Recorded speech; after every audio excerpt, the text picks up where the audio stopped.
y empezamos el día de hoy. Seguimos con esa tarea de enamorar, presentar y viajar por las comunidades autonómicas de España, teniendo en cuenta que nosotros hemos decidido, hemos tomado la decisión, creemos que ha sido acertada, el presentar un país como España, presentarlo por zonas, por comunidades autonómicas, igual que lo vamos a hacer en otros países que nos permiten el presentarlo de esta manera, porque tenemos que tener en cuenta que los países que presentan regiones que tienen unas particularidades especiales, las hacen atractivas, ¿no? Entonces hay que destacar esas mismas particularidades de cada una de esas regiones, esas especialidades que tienen cada una de ellas, y para presentarle a aquellos viajeros, ¿no? Esos viajeros que tienen sed de conocimiento, que tienen deseo de vivir, pisar, y por allá por donde hay legado. Entonces decimos en presentaciones anteriores, en entregas anteriores, ya hemos viajado virtualmente por el País Vasco, viajamos por Cantabria, por Asturias, por Galicia y por Castilla-León en las dos anteriores presentaciones. Y el día de hoy nos vamos a centrar en una comunidad autonómica que no es desconocida, pero que puede dar muchísimo más de lo que estamos habituados a vender o que muy probablemente los clientes nos demanden.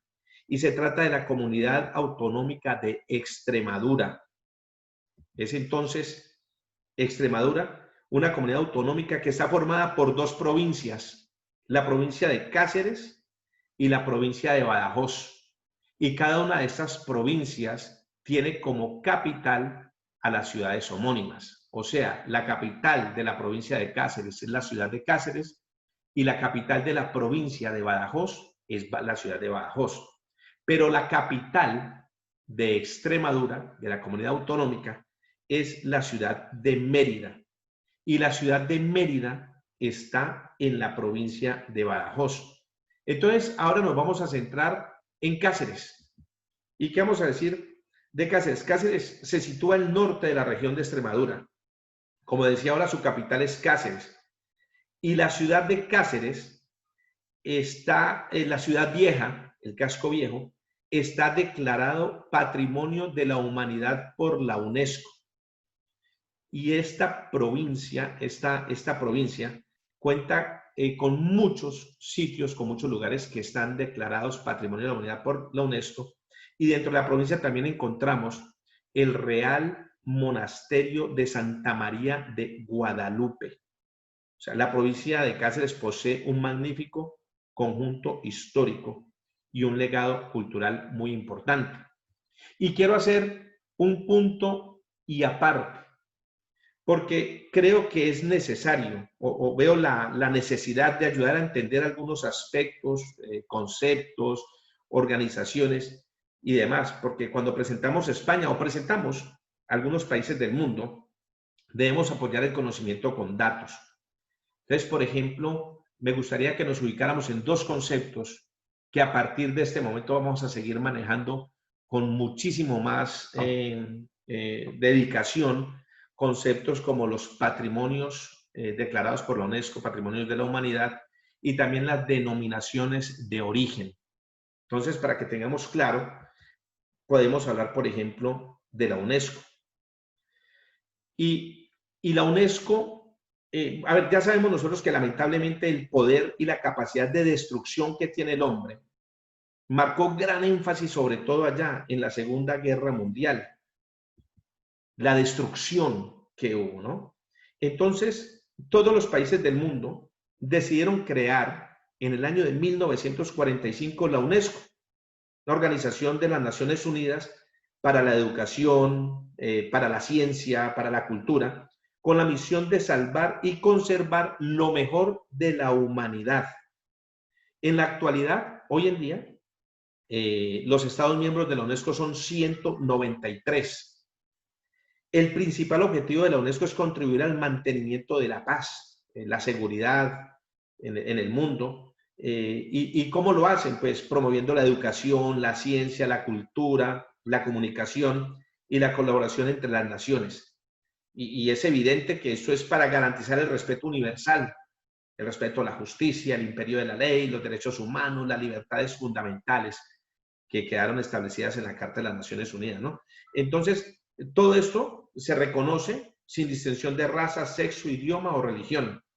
Y en el año de 1972 hubo una convención, una especie como de reunión allá en la UNESCO, y era para el tema de la protección del patrimonio mundial, cultural y natural. Entonces allí se establecen ciertos lugares de la Tierra, del planeta Tierra, con un valor universal excepcional.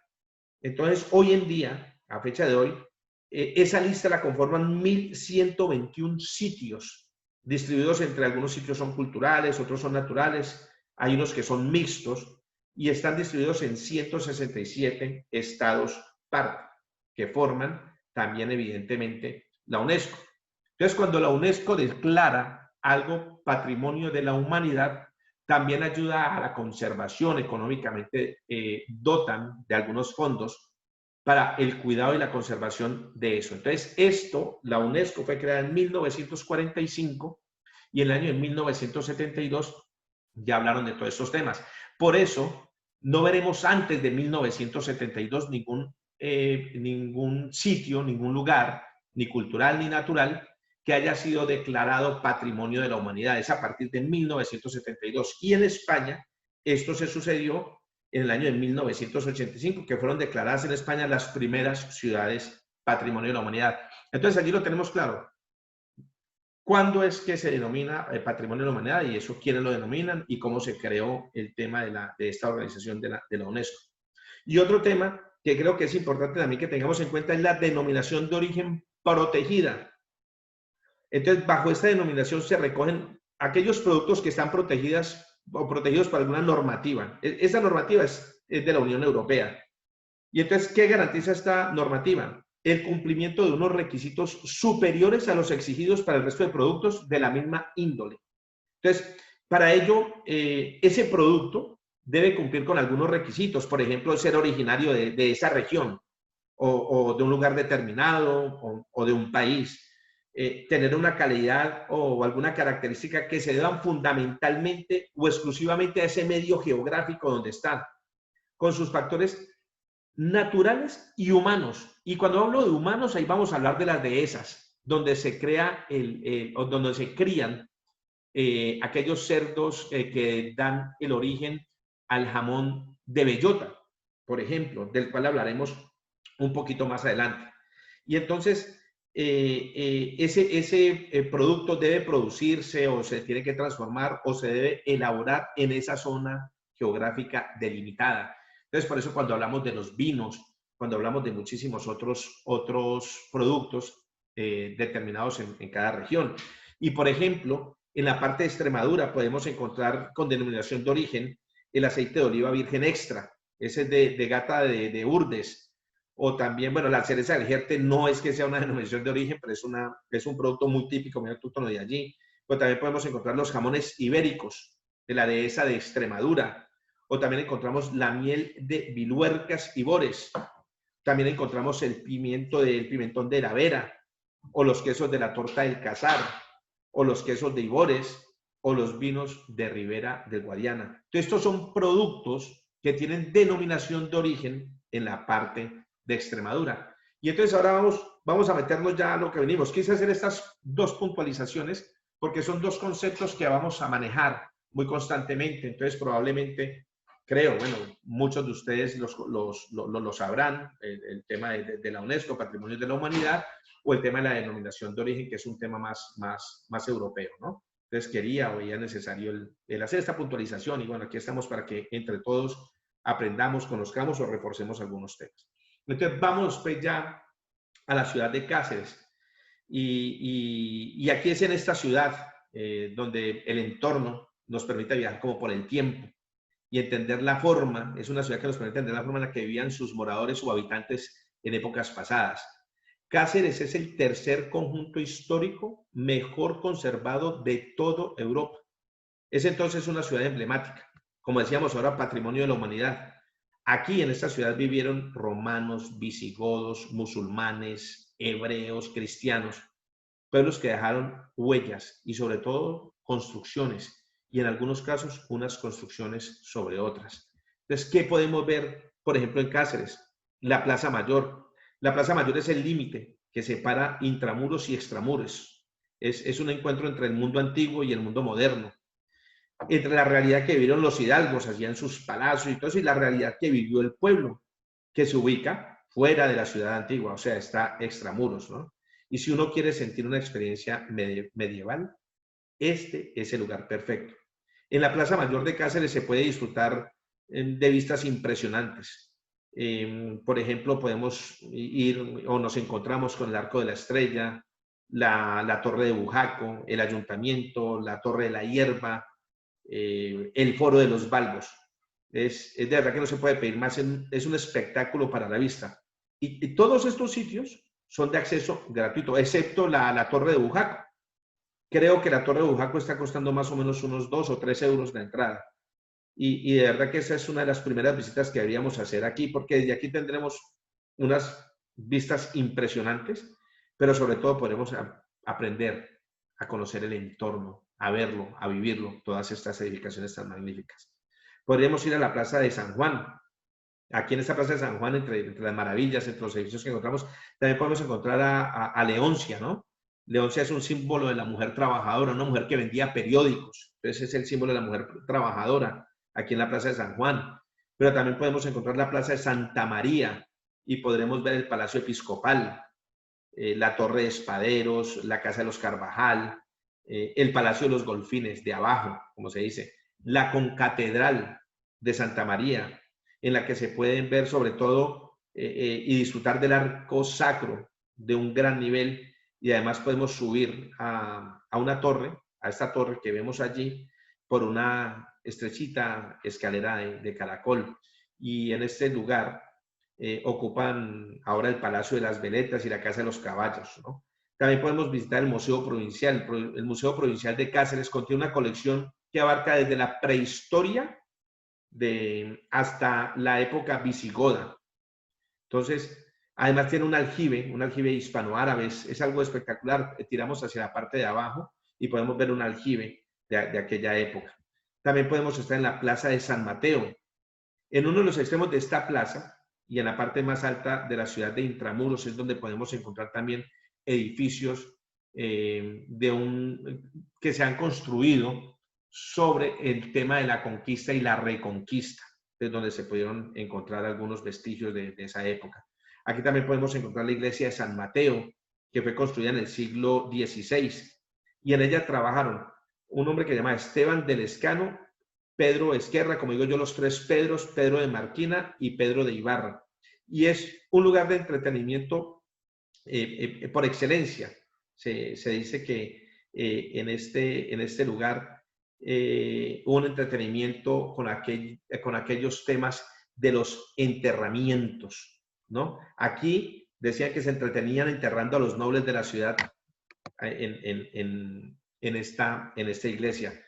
Podemos encontrar, por ejemplo, el Palacio de los Ulloa, también es del siglo XVI, y es la actual sede de la Escuela de Bellas Artes. Y está muy cercana allí, ¿no? Por ejemplo, un callejón que se llama el Callejón de la Monja. Y por allí, tirando por esta calle de ahí para abajo, podemos encontrar la Casa del Águila. Es un edificio gótico del siglo XV, en el que destacan sobre todo dos escudos, ¿no? Uno de los escudos es el de los Andes. Aquí las familias tenían sus escudos y es el escudo de los Andes, que tiene un águila. Está enmarcada con un águila y es la que le da el nombre al palacio. Pero hay un segundo escudo que pertenece a la familia Aldana. Y voy a contar una breve historia, anécdota de este escudo, ¿no? Tiene 5 flores de lis y está situado en la ventana que los cacereños conocen popularmente como la ventana de la monja, y que le da también nombre al callejón. Este es el Callejón de la Monja, ¿no? Entonces, cuenta la leyenda, ojo, de los Maldonado, que eran los propietarios de esta casa. Y que cómo se ganaron esas 5 flores de lis, pues resulta que el rey de Francia fue el que se las dio. Y dice que sucedió en los tiempos de Carlos I, cuando 3 caballeros franceses se aprovecharon de la hospitalidad del noble que les dejó alojarse aquí en esta casa. Y según ellos, deshonraron a su hija y entonces allá escondida, deshonraron a la niña, y entonces el noble, el dueño de la casa, pues se fue con el rey francés, y en pago le dijo a él que tenía que derrotar de manera limpia a 5 franceses. Y entonces cuando los derrotó, le dio las 5 flores de lis, entonces por eso este es el escudo. Y a lo que entonces este rey le respondió, os llevaréis, que se llevaría, os las llevaréis mal donadas, mal donadas. Y se dice que de ahí es el origen del apellido de Maldonado. Pero bueno, ahí lo dejo como un dato interesante y curioso, ¿no? Entonces existen muchísimos lugares imprescindibles. Una elección aquí en la ciudad de Cáceres es difícil. Por ejemplo, podemos visitar los restos romanos, o el palacio, por ejemplo, del Mayoralgo, o también los jardines de la Torre de Sande, la iglesia y el colegio de la Compañía de Jesús, la plaza de San Jorge, la Casa Mudéjar, la iglesia de San Juan Bautista o la de Santiago, que lleva los dos nombres los tienen, ¿no? Hay también innumerables palacios o casas señoriales, por ejemplo, como la Casa de la Generala o, por ejemplo, la Casa del Mono. Bueno, y aquí hay cantidad de casas, palacios, y siempre estamos hablando de intramuros. Entonces, Cáceres nos da para todo esto y para mucho más, pero evidentemente son visitas que deberíamos hacer. Entonces, podríamos dejar la bella capital de Cáceres y nos podemos adelantar en otras zonas o regiones. Recordemos que Cáceres cuenta con muchísima naturaleza. Y entonces, uno de los lugares que podríamos visitar en esa provincia es el Parque Nacional de Mofragüe, que es muy conocido. Es el primer parque nacional de Extremadura y uno de los 15 parques nacionales que existen en toda España. O el Parque Natural del Tajo, internacional, transfronterizo. Tengamos en cuenta que estamos en una comunidad autonómica que hace frontera con Portugal.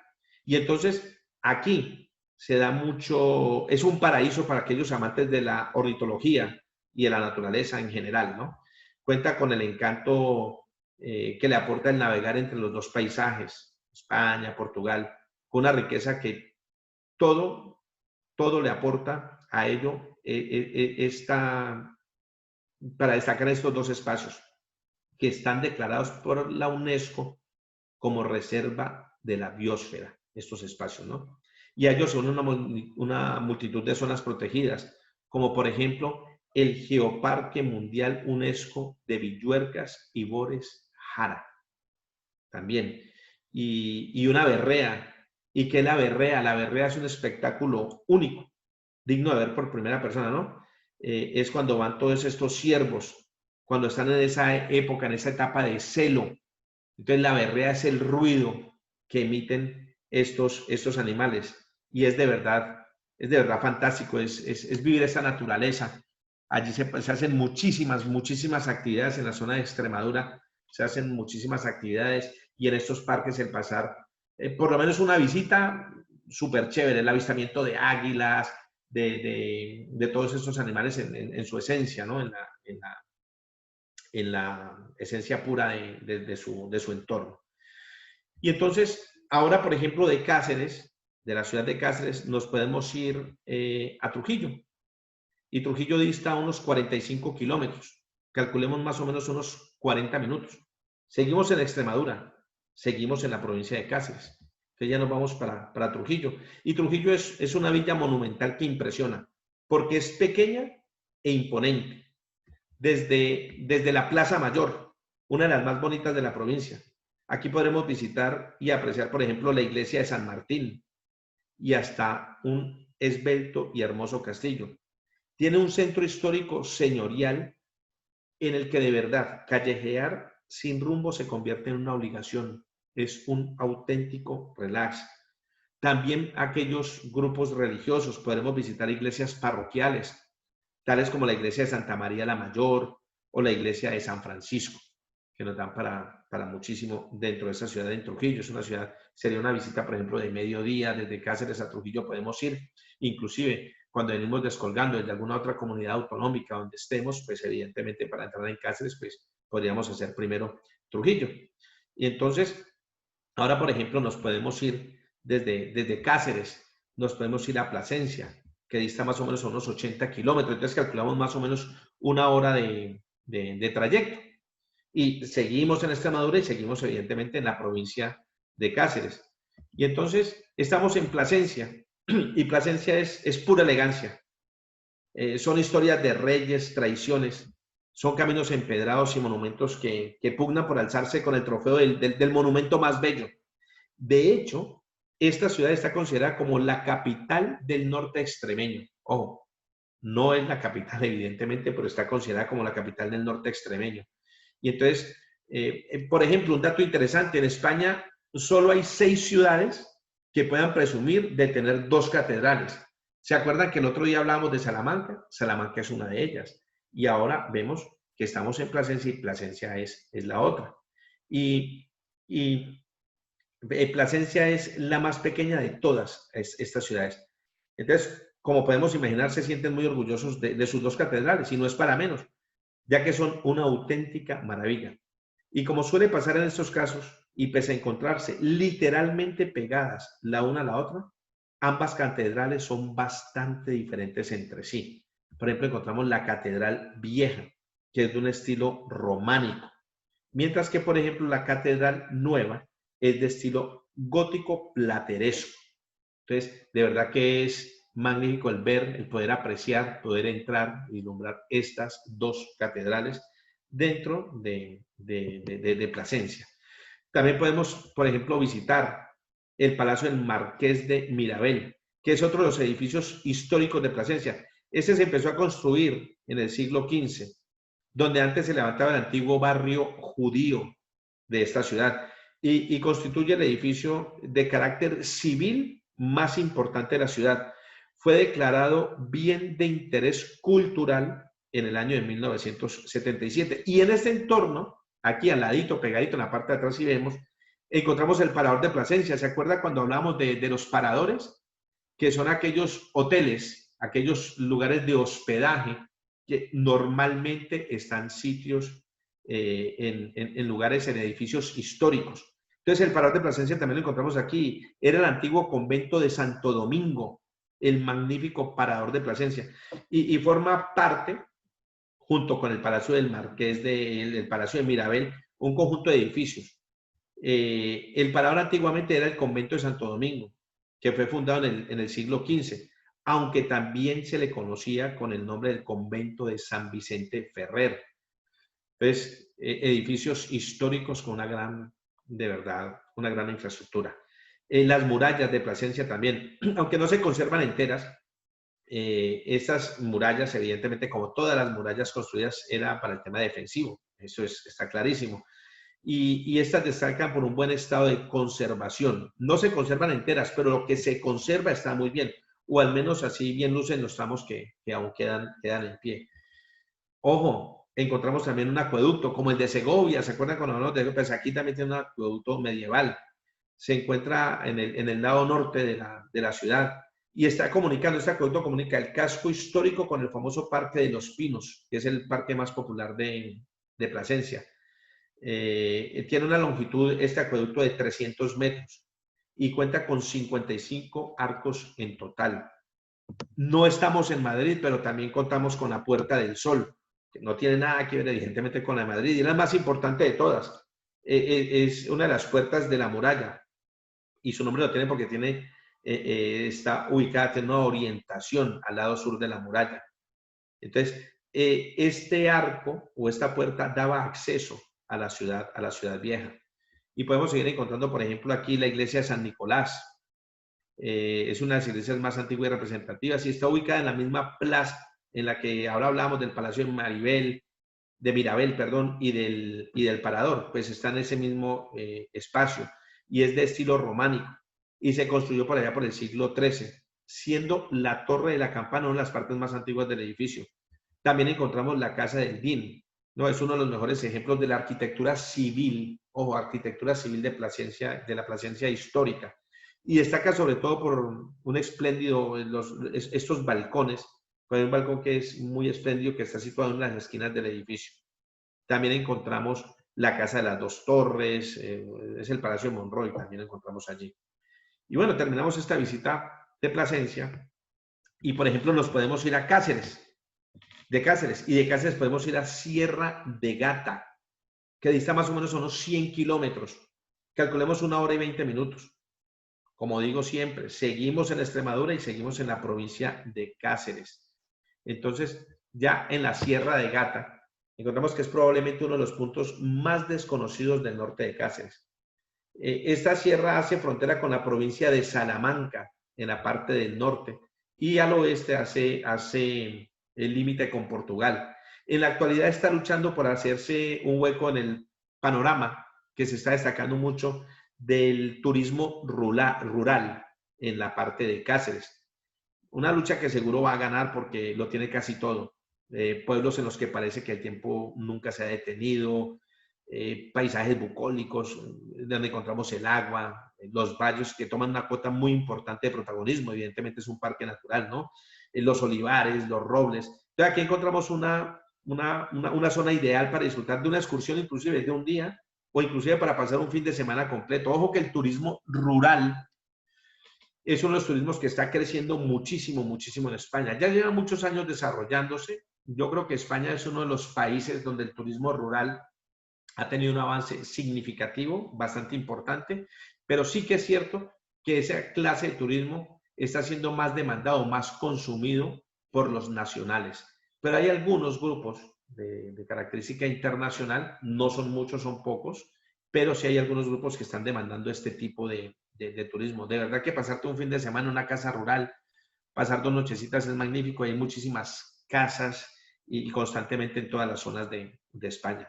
Entonces, bueno, terminamos con eso aquí en la Sierra de Gata, donde vemos estos pueblos. Está maravilloso, es estar en un pueblo. Aquí vemos que el tiempo no ha pasado. Pero de aquí, por ejemplo, nos vamos de Cáceres y también nos podemos ir a Guadalupe. Normalmente, en los grupos de turismo religioso que están entrando por la ciudad de Madrid, cuando vamos hacia Lisboa, siempre solemos hacer la parada en la ciudad de Guadalupe. De Madrid estará más o menos a unos 240 kilómetros, pero de Cáceres estará más o menos a unos 120 kilómetros. Entonces calculamos más o menos 1 hora y 30 minutos. Extremadura y provincia de Cáceres, todavía estamos aquí. Y lógicamente el principal atractivo de Guadalupe es el monasterio, el Real Monasterio de Santa María de Guadalupe. Desde el punto de vista histórico, o sea, bajo muchísimos puntos de vista, es importante este monasterio histórico, arquitectónico, cultural y evidentemente, como no, religioso.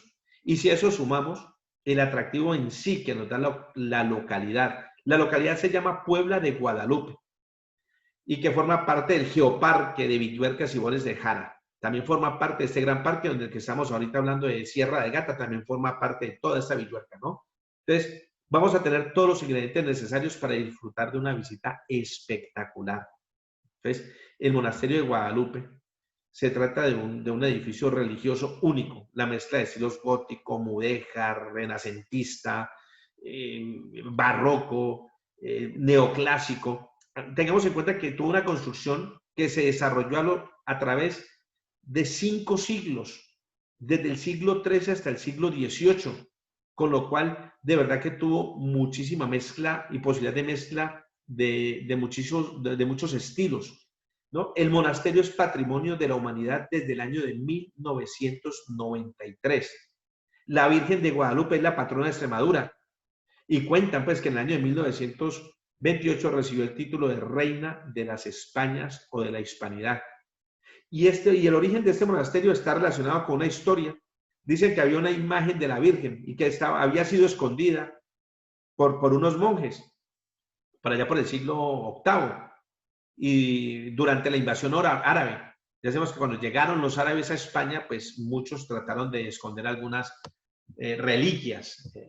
Entonces, por ejemplo, ese es el caso de la Virgen, o cuando hablamos también, por ejemplo, de la Virgen de Almudena, que hablaremos en su momento, en la ciudad de Madrid. Es otra de las reliquias que se conservan 3, que la original tal. Entonces, también es ese tema, ¿no? Entonces, la escondieron. Entonces, en la Reconquista, un pastor se la encontró y entonces le atribuyen una serie de milagros que llegaron a oídos de Alfonso XI y a mediados del siglo XIV, el rey impulsa la construcción de una iglesia. Y a partir de allí empezaron a trabajar en ella, en el siglo XIV, pero ya se había empezado a trabajar por allá por el siglo XIII hasta el XVIII que fue.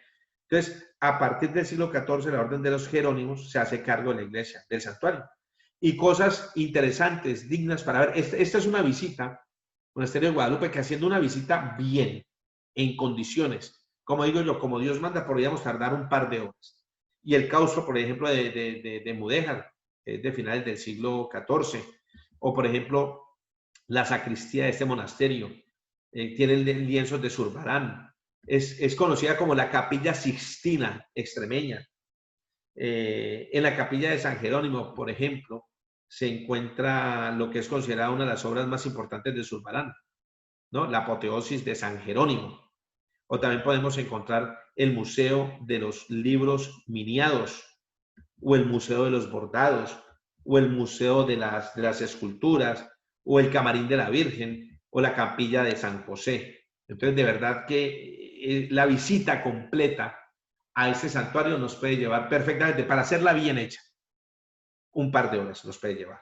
Pero también podemos encontrar la plaza en la ciudad, ya en la localidad, en la Puebla de Guadalupe, en la Plaza de Santa María de Guadalupe, que son los lugares más conocidos de Guadalupe, ¿no? Ya que es precisamente donde se encuentran la entrada al monasterio y por lo tanto es de paso obligado para peregrinos y para turistas. O encontramos la iglesia de la Santa Trinidad, la iglesia nueva. Es un edificio con una portada barroca que fue construido a mediados del siglo XVIII y se encuentra junto al monasterio. Ahí subiendo desde la plaza, por ahí por la calle Marqués de la Romana, o esta ermita del Humilladero, o también conocida como ermita de la Santa Cruz. Y es un templete que está situado, esto está a las afueras de Guadalupe, como en un cerrito. Y desde ese cerro se puede ver Guadalupe y se puede ver el monasterio. Entonces, esta ermita fue construida a finales del siglo XV para que aquellos peregrinos que estaban llegando desde lugares distantes pudieran rezar mirando hacia el monasterio de Guadalupe. Es precioso, de verdad que es una localidad que no deja indiferente. Por eso decía que el monasterio tiene muchísimos intereses históricos, culturales, arquitectónicos y evidentemente religiosos.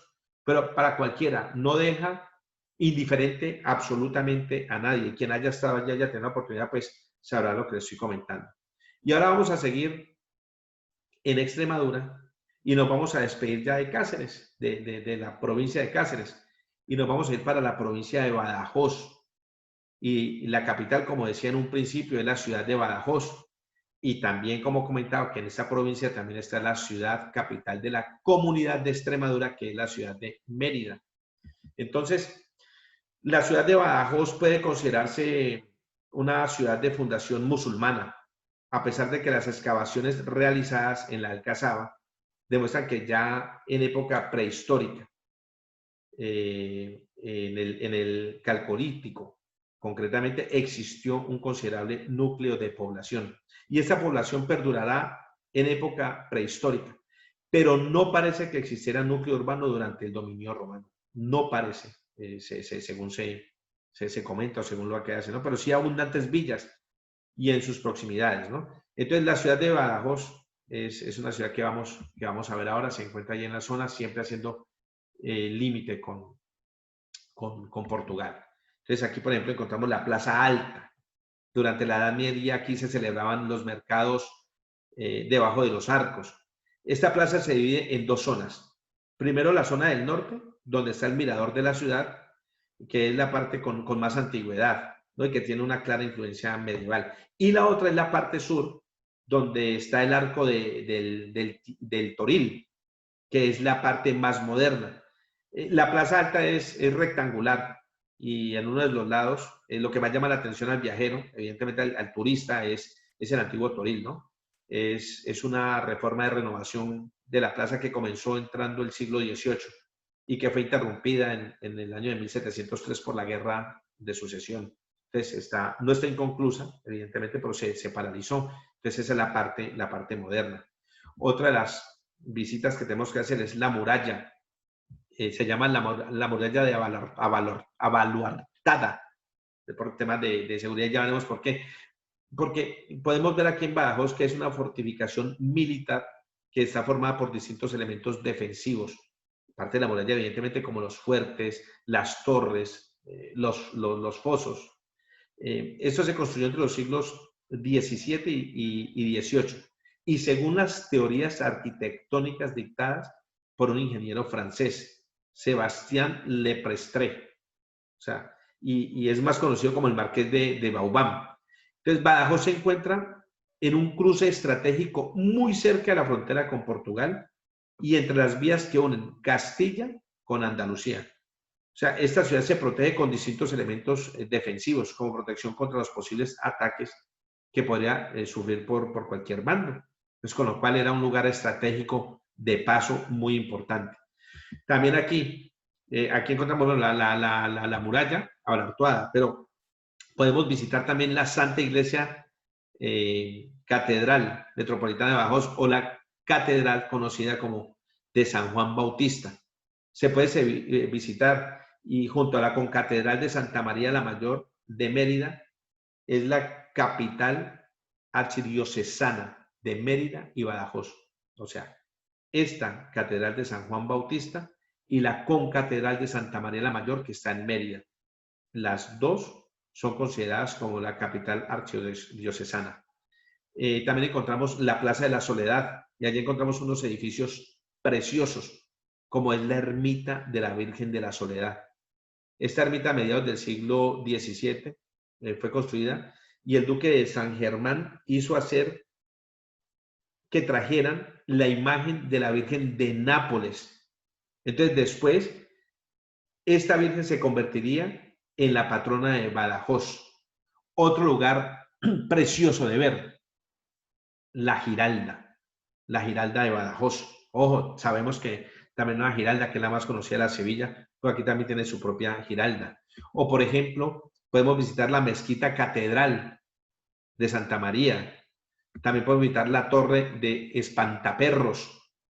Entonces, uno la puede mirar subido a la Alcazaba o desde los Jardines de la Galera. Y la arquitectura recuerda de verdad y es prácticamente clavada a la Torre del Oro, allá en Sevilla. Y la presencia domina toda la Plaza Alta. Y esta galera fue un hospicio, después fue una cárcel y fue hasta una escuela. También podemos visitar las casas mudéjares, ¿no? Que fueron construidas en el siglo XV. Son las casas más antiguas de Badajoz. Podemos visitarlas. Y también vamos a seguir en Extremadura, pero ya tocaba visitar como la capital, ¿no? Entonces nos vamos a ir a la ciudad de Mérida, que está más o menos dista unos 65 kilómetros, unos 45 minutos.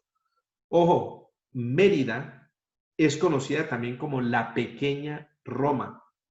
Y aquí en este viaje virtual veremos y entenderemos el por qué. Pues aquí está Mérida, muy cerquita de Badajoz, y vamos a ver por qué es conocida como la pequeña Roma. Entonces, para hacernos una visita en Mérida, siempre lo más importante, creo que lo primero que deberíamos hacer para comprender ya todo lo que podríamos ver a continuación, es visitar el Museo Nacional de Arte Romano.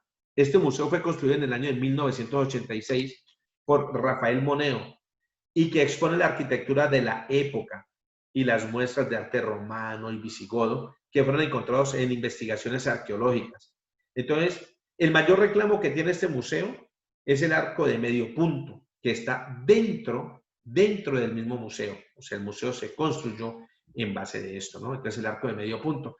Entonces, cuando hacemos esa visita, ya vamos a ir entendiendo y vamos a ir como aprovechando más. Aquí nos vamos a llenar de como conocimiento, de datos interesantes. Entonces, cuando ya visitemos las otras partes, pues ya vamos a quedar impactados, agraciados y contentos. Entonces, por ejemplo, visitar el anfiteatro, que está a pocos pasos del museo, ¿no? Entonces, es impactante, es un edificio que también fue declarado Patrimonio de la Humanidad por la UNESCO. Aquí se realizaban pues, las peleas entre gladiadores o entre gladiadores y animales, se realizaba. El teatro romano es otro que lo podemos ver y que se creó con la intención de hacer propaganda política, ya que realmente no había mucho interés por parte de los ciudadanos en acudir a que obras de teatro o culturales. Entonces el entretenimiento de moda en aquella época era acudir a ver las peleas de los gladiadores o las carreras del circo. Entonces se creó este teatro para fomentar probablemente ese interés, entrecomillado, a la cultura, pero realmente era para hacer temas políticos. Entonces visitar lo que es el anfiteatro y el teatro romano, magnífico. Pero también podemos visitar el templo de Diana. O sea, salimos del teatro del teatro y el anfiteatro, y entonces podemos caminar por una calle y nos encontramos directamente con el templo de Diana, con todas las columnas casi perfectas, en perfectas condiciones. Es la única construcción religiosa que se conserva de esa época en la ciudad de Mérida. Entonces podemos apreciarlo desde cualquier perspectiva. Y en la parte de atrás de este templo, también podemos visitar una estructura evidentemente más moderna que está adosada a espaldas del templo y que es un palacio y que sirvió de vivienda al conde de Corvos. También el puente romano, ícono de Mérida, tiene unas vistas espectaculares. Es el más largo de la antigüedad con 755 metros de longitud.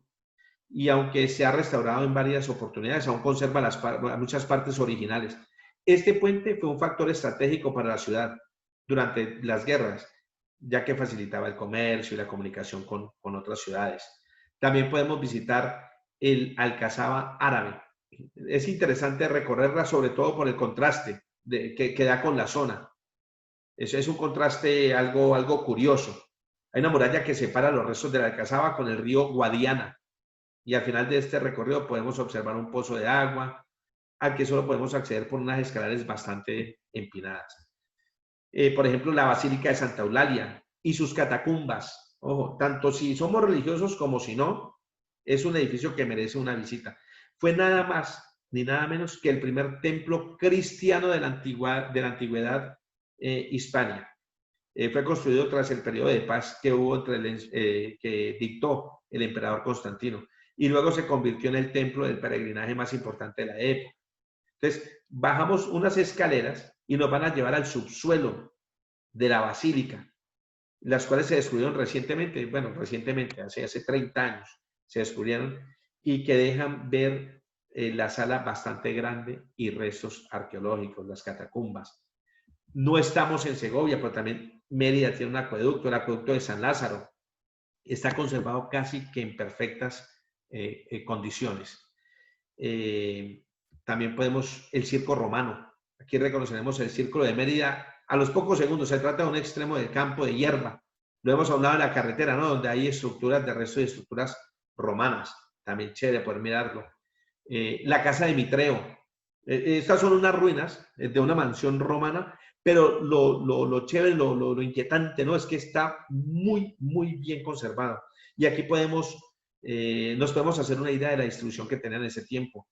Podemos recorrer los salones, los baños, las habitaciones de la época. Todos se conservan algunos objetos, inclusive de la época, como pinturas y murales. No solamente son restos del edificio, también podremos ver todo eso. Eso es lo que podemos hacer, por ejemplo, cuando vamos a la ciudad Mérida, capital de Extremadura. Pero otras zonas que podemos visitar, por ejemplo, la zona arqueológica de Morerías, el Museo Arqueológico de Arte Visigodo, el Museo del Costurero, una presa romana, la Proserpina, el puente de Lusitania, y a alguien le sonará de pronto estas formas, dice, bueno, esto yo como que lo he visto, no, pues esto es del señor Calatrava, también Santiago Calatrava, Mene, que lo vino a hacer aquí también de las suyas y de lo suyo. Y también podemos visitar el Parque Nacional de Cornalvo. Cuando estamos en Extremadura, creo que es interesante el poder llevar a los clientes a hacer una visita de una dehesa con degustación de jamoncito, bien chévere. Entonces, ¿qué es la dehesa? La dehesa es un terreno que está aprovechado y gestionado por el hombre. Entonces, de alguna manera, a ver cómo les explico, es como un terreno que era cero productivo y que fue organizado de alguna manera por el hombre para la cría de ganado. Y en este caso, por ejemplo, puede ser del cerdo ibérico, en especial de una raza pura. Por eso tiene denominación de origen, lo que hablamos en un principio. Es un animal, este es un animal altamente adaptado a la dehesa. Entonces, que aprovecha los recursos de estas tierras que han sido transformadas de alguna manera por el hombre para el aprovechamiento. Ojo, es un terreno que estaba, por ejemplo, baldío, que no servía para nada. Lo encerraron, entonces trataron de cambiarlo, modificarlo. Entonces modificaron con bellotas, con hierbas, las aguas, evidentemente, que son de los arroyos. Entonces, este animal, el cerdo de bellota, se cría en libertad total. O sea, este animal no necesita la intervención del hombre. Simplemente este animal va en búsqueda. Son terrenos grandes, terrenos donde el animal va a encontrar cobijo y alimento y se desenvuelve con soltura. Entonces, ¿por qué el jamón de este animal es chévere, el consumirlo es delicioso, es sabroso? Este animal camina más que aquellos, evidentemente, animales que están encerrados en unas porcheras y tal. Este animal es libre, se cría en libertad. Entonces, eso le da a su carne, le da a su expresión un poco más de fibra, con lo cual podremos hacer excursiones a esas tierras, como lo podemos hacer y ya lo veremos en muchísimos lugares de España, donde el cliente quiera hacer un cliente que sea gastronómico, que quiera hacer un recorrido de este tipo, pues que venga una de esas y lo vea, que pueda ir a los olivares también, que pueda ir a hacer las visitas a los viñedos, que pueda degustar los vinos, y hablamos de protos, de todos los de la Ribera del Duero, de los de inclusive también de la parte de Ciudad Real, todo lo podemos hacer a nivel gastronómico, que el cliente pueda visitar, ver todo eso, inclusive cuando hablamos de los toros de Lidia también. Pero entonces en esta zona de Extremadura, que es donde de pronto el jamón de bellota se da en bastante abundancia, porque hay muchas de esas, ojo, de esas también hay en Castilla-La Mancha y también las hay aquí en la Comunidad de Madrid. Pero aquí en Extremadura de pronto es un atractivo que podríamos tenerlo en cuenta para aquellos grupos que estén interesados en hacerlo. Entonces, vamos a hablar un poquito, muy breve, porque entonces si no me da hambre, de la gastronomía extremeña. Entonces, platos típicos. La chanfaina. Esta es la chanfaina. La chanfaina es una receta muy típica y es muy tradicional aquí en Extremadura. Así como en otras regiones, por ejemplo en Salamanca, en Elche, en León, en Ávila y en Palencia. Entonces, esto data de los señoríos, ¿no? Cuando los señores mandaban hacia los pastores a que mataran un cordero para degustar su carne asada de manera tradicional, los pastores preservaban para sí las partes, como quien dice, menos nobles del animal. Por ejemplo, nos pasa, por ejemplo, allá en Brasil, con el tema de la feijoada, ¿no? La feijoada era la comida de los esclavos. Entonces aquí lo que dejaban esos platitos eran para esos pastores y para sus familias. Y entonces con esas partes menos nobles del animal era con las que elaboraban las chanfainas. Y al igual que la paella, ¿no? El preparado admite varios ingredientes y formas de realización, pero los componentes principales son la carne del cordero, las patitas, que la sangre cocida, que el ajo, que la cebolla, que la guindilla y que el laurel. Es un plato muy típico de aquí. Otro plato típico, aunque bueno, este plato no es que sea exclusivo de Extremadura, sino que se mete en la culinaria tradicional de aquí, de muchas regiones de España, Andalucía, La Mancha, y son las migas. A ver, yo hablo de Colombia porque conozco, en Colombia uno hace las migas, es con la arepa, ¿no? La arepa sin sal. La arepa es como el pan en Colombia. Muchos de ustedes, bueno, hay mucho colombiano aquí, hay amigos de otros países, y entonces uno hace las miguitas, me encanta. Pero entonces aquí, estas migas, aquí se hacen con pan. ¿Y cómo se hacía? Esto también es de origen pastoril. El pan cuando se ponía duro, entonces lo que hacían era, hacía en forma de migas, y entonces se agregaban, o agregan hoy, tocino, que el chorizo, que los pimientos, que las sardinas, todo aquello que se prefiera en cada localidad. Entonces, todo ese compuesto finalmente se frita, se sofría en un sartén, y el recipiente dice que hay que degustarla, dicen la tradición, que directamente, según la tradición, del sartén donde se están fritando o donde se fríen. Entonces, estas son las migas extremeñas. Y otra cosa que me encanta es el gazpacho extremeño. Ojo, el gazpacho es más conocido como un plato andaluz, pero en Extremadura también tienen la propia versión de ese plato. Entonces, ahí lo pueden tomar, por ejemplo, como una sopa fría, que es delicioso, o como un refresco. Yo, por ejemplo, tomo el gazpacho como un refresco, ¿verdad? Yo me sirvo un vasito de gazpacho, queda uno fantástico, queda delicioso. Entonces, en cualquier época del año, aunque en verano es cuando resulta bastante refrescante, ¿no? Entonces, el principal elemento distintivo del gazpacho extremeño es que incluye miga de pan y yema de huevo. O sea, es como un espesante, lo hacen como espesante, lo cual hace que se asemeje más al salmorejo cordobés. O sea, hay dos tipos, hay el salmorejo y hay el gazpacho. A mí los dos me encantan, soy de buen comer. Entonces, asimismo, como todo, incluye también el pimentón de la Vera, que sabemos que es uno de denominación de origen allí, como un aderezo para potenciar esa tonalidad roja del preparado final y de otros frutos vegetales como por ejemplo el pimiento, como son por ejemplo la cebolla. Y los postres, que no podemos cortar sin postres, que son por ejemplo los huesillos, las flores o los pestillos extremeños. Entonces, compañeros, este viaje por tierras españoles no ha sido sino un punto y seguido porque este viaje continuará en nuestra próxima charla. Espero de verdad que les haya gustado y nos vemos en la